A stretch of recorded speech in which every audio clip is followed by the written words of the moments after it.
नमस्कार सभी को, मेरा नाम है अभिनव। आप देख रहे हैं सीयूईटी कॉर्नर। आज की वीडियो में हमारे साथ सत्यम है। सत्यम अभी फ़िलहाल जेएनयू में जर्मन पढ़ रहे हैं और ये सेकेंड ईयर के स्टूडेंट हैं। आज हम इनसे बात करेंगे कि इनकी सीयूईटी की जर्नी कैसे थी, इन्होंने क्या क्या किया और इनका एक्सपीरियंस कैसा था जेएनयू को लेकर के। सत्यम, बहुत बहुत स्वागत है आपका हमारे साथ आने के लिए और सबको बताने के लिए। ठीक है, शुरुआत करते हैं सीयूईटी के बारे में। आप क्या सोचते हैं, आपने कैसे दिया और आप स्टूडेंट्स को क्या बताना चाहते हैं?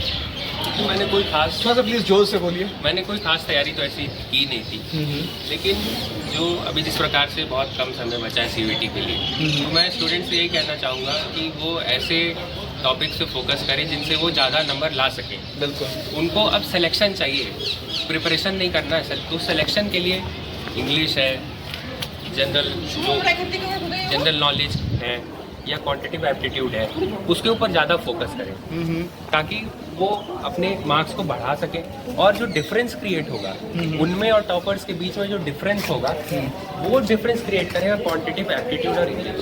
तो मुझे लगता है कि उसके ऊपर ज़्यादा फोकस करना चाहिए, बल्कि जनरल नॉलेज के ऊपर बहुत सारी किताबें पढ़ने से अच्छा क्वांटिटेटिव एप्टीट्यूड और इंग्लिश के ऊपर ज़्यादा फोकस करें ताकि वो डिफरेंस क्रिएट कर सकें और सिलेक्शन पा सकें। एक बात और सत्यम, अभी जो बच्चे हैं वो पता नहीं, मुझे आज तक समझ नहीं आया, वो जनरल नॉलेज के पीछे बहुत ज़्यादा दिमाग लगाते हैं। मुझे, क्योंकि मैं चैनल चलाता हूँ, पढ़ाता हूँ, तो मुझे मतलब कि हर दिन मैसेज आते हैं भैया क्या पढ़ूँ क्या पढ़ूँ क्या पढ़ूँ। मुझे पता है कि जो जनरल नॉलेज है वो उसका जो सिलेबस है वो इन्फिनिटी है, उसका कोई एंड नहीं है और बहुत अनप्रेडिक्टेबल क्वेश्चंस आते हैं उससे। बट जो मैथ्स है, जो रीजनिंग है, उसमें क्या है कि अगर आपको कॉन्सेप्ट आता है तो आप बना लोगे क्वेश्चन। बट ये बात उनको समझ में नहीं आता है। उसको मैं समझाते हुए थक चुका हूँ कि 10 क्वेश्चन 12 क्वेश्चन आएंगे जीके के, अगर आप उन्हें छोड़ दोगे तो भी आपका सिलेक्शन हो जाएगा। क्योंकि देखो, अगर आपको नहीं पता है कि चाइना का प्रधानमंत्री कौन है या चाइना का प्रेसिडेंट कौन है, तो आपको नहीं पता, आप उसमें कोई भी दिमाग नहीं लगा सकते हो। तो आप इससे रिलेटेड क्या कहना चाहते हैं? क्योंकि मैंने तो बेसिकली जो तैयारी की थी वो अड्डा 247 के जो हर महीने के नोट्स आते थे यूट्यूब पे जो आते थे, उससे मैंने, लेकिन हर महीने के 12 महीने के मैंने नोट्स पढ़े, उससे एक क्वेश्चन भी नहीं आया। क्वेश्चन ऐसे आए जो करंट अफेयर से थे। अगर आप रोज़ न्यूज़पेपर पढ़ रहे हो, स्पोर्ट्स को फॉलो करते हो, क्रिकेट फॉलो करते हो, फुटबॉल फॉलो करते हो, तो क्वेश्चंस वहाँ से आएंगे। आप उसको हर डायमेंशन में पढ़ें कि अगर कोई फीफा वर्ल्ड कप कहीं हो रहा है तो उसमें बेस्ट प्लेयर का अवार्ड किसको मिल रहा है। मतलब कि अगर कोई एक क्वेश्चन है तो उससे रिलेटेड 6-7 क्वेश्चन बन सकते हैं। अगर आप करंट अफेयर्स को फॉलो कर रहे हैं तो मुझे तो लगता है जैसा कि आप इतने क्वेश्चन कर पाओगे कि उसके अलावा क्वांटिटेटिव एप्टीट्यूड से आप अपने मार्क्स को मिनिमाइज कर पाओगे, मैक्सिमाइज कर पाओगे। आप कोशिश यही करो जनरल नॉलेज में कि वही क्वेश्चन बनाओ जो आपको आते हैं। बात करें अब इंग्लिश को लेकर के, जो इंग्लिश ग्रामर है, तो उसमें आप क्या सजेशन देना चाहते हैं? कि इंग्लिश ग्रामर के लिए तो मैं तो वही उन्हें बोलना चाहूँगा कि वो हेल्प बुक यूज़ कर सकते हैं, जिससे वो वोकैबुलरी पढ़ सके, वोकैबुलरी वगैरह पढ़ लें। बेसिकली इंग्लिश के लिए कोई वैसी मास्टर स्ट्रेटजी तो है नहीं कि इंग्लिश पूरी डिक्शनरी याद कर लोगे या ये मतलब रीडिंग से ही होगा। मतलब आप किसी वर्ड की मीनिंग आपको नहीं आती, तो उस सेंटेंस को पढ़ के आप उसकी मीनिंग पता कर सकते हो। अब हर वर्ड की मीनिंग तो आप याद रख सकते नहीं हो, उतना समय तो बचा नहीं है।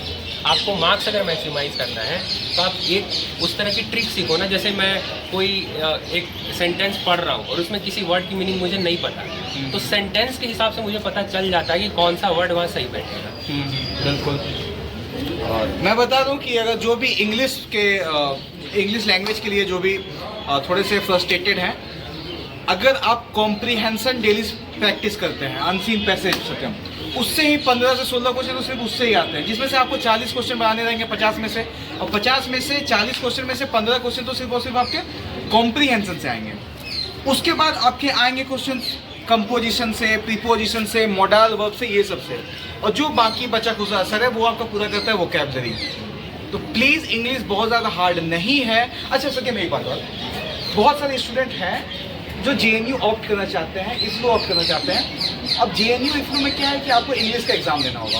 बहुत बच्चे हैं बिहार बोर्ड से जिनको इंग्लिश नहीं आती है, जिनको हिंदी आती है, ठीक। अब उनका ये टेंशन है कि हम तो हिंदी से पढ़े हैं तो हम इंग्लिश नहीं पढ़ पाएंगे, इंग्लिश नहीं जानते हैं। तो आप बताइए क्या वो पॉसिबल है कि वो JNU आ जाए और कैसे पॉसिबल है? देखिए JNU में जो पढ़ाई होती है बिल्कुल बिलिंगुअल होती है, हिंदी इंग्लिश दोनों में पढ़ाया जाता है। और कोई लैंग्वेज जब यहाँ पढ़ाया जाता है तो बिल्कुल शुरुआत से पढ़ाया जाता है, ABCD से पढ़ाया जाता है। उससे कोई असर नहीं आएगा कि उन्हें इंग्लिश आती हो ना आती। लेकिन अगर उनकी इंग्लिश कमज़ोर है, उन्हें JNU आना है, तो मुझे तो लगता है कि क्वांटिटेटिव एप्टीट्यूड से, रीजनिंग से वो डिफरेंस क्रिएट कर सकते हैं। उनके और जो इंग्लिश आता है उस बच्चे के बीच में डिफरेंस जो है वो क्वांटिटेटिव एप्टीट्यूड और रीजनिंग से वो दूर कर सकते हैं और JNU आ सकते हैं। फिर JNU आके तो यहाँ पे मुझे नहीं लगता कि कोई परेशानी होती है। सारे प्रोफेसर्स बहुत कोऑपरेटिव हैं, आपको हिंदी इंग्लिश दोनों में बताएंगे। आपको कोई परेशानी होगी आप अलग से मिल सकते हैं उनसे।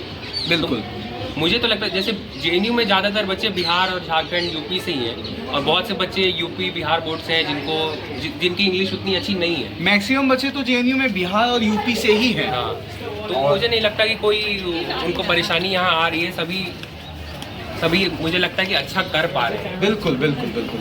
तो ये एक बहुत बड़ा मिथ कह लो या आपके दिमाग का भूत कह लो कि हमने हिंदी में पढ़ा है तो हमसे नहीं हो पाएगा। नहीं, ऐसा नहीं है यार। आपको बेसिक्स इंग्लिश पढ़ना है, इतना इंग्लिश पढ़ना है कि आपका सिलेक्शन हो जाए। सिलेक्शन के बाद बस आपको नोट्स बनाने के लिए इंग्लिश आना चाहिए बस, और कुछ ज़्यादा नहीं है। ठीक है।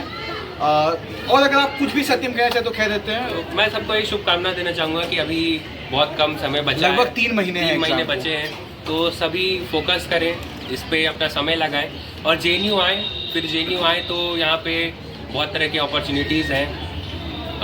जैसा आप जानते हैं कि JNU से 17% बच्चे जो UPSC में अपेयर होते हैं क्वालिफाई कर जाते हैं। तो यहाँ आपको वो इन्वायरमेंट मिलेगा, पढ़ने का इन्वायरमेंट मिलेगा। और दूसरी चीज़ ये मैं बता रहा हूँ कि पढ़ने आना है तो JNU आइए।